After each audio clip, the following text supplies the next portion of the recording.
Why do 90% of world leaders believe financial penalties can stop wars?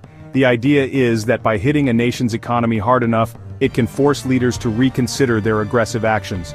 Economic sanctions have been a tool of diplomacy for decades, used to apply pressure without resorting to military conflict.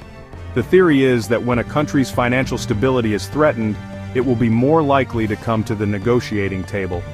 Former President Donald Trump has issued a stern warning to Russian President Vladimir Putin. In a recent statement, Trump emphasized that the United States would not stand idly by while Russia continues its aggressive actions in Ukraine.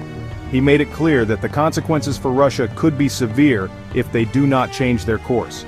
If Russia continues its war against Ukraine, Trump threatens devastating financial penalties. These penalties could include a range of measures, from freezing assets to cutting off access to international financial markets. The goal is to create enough economic pain to force Russia to reconsider its actions. This statement comes as the world watches the ongoing conflict in Ukraine. The situation has been dire, with countless lives lost and widespread destruction. The international community has been calling for an end to the violence, but so far, efforts to broker peace have been unsuccessful. A 30-day ceasefire is now on the table. This proposal is seen as a potential first step towards a more lasting peace. If both sides can agree to lay down their arms, it could open the door to more comprehensive negotiations. Trump believes this ceasefire could resolve 80% of the conflict.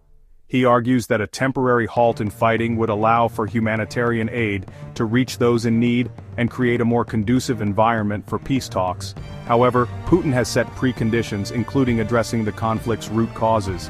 He insists that any ceasefire must also involve discussions about the broader geopolitical issues at play, including NATO's presence in Eastern Europe and the status of Crimea, and the situation in Kursk.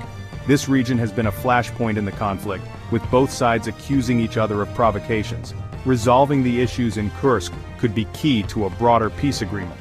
He demands the surrender of Ukrainian troops in that region. Diplomatic efforts are underway. Negotiators are working around the clock to find a solution that both sides can agree on.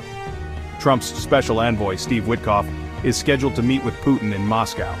This high-stakes meeting could be a turning point in the conflict. Witkoff is expected to present a detailed plan for the ceasefire and discuss the potential for lifting some of the economic sanctions if progress is made.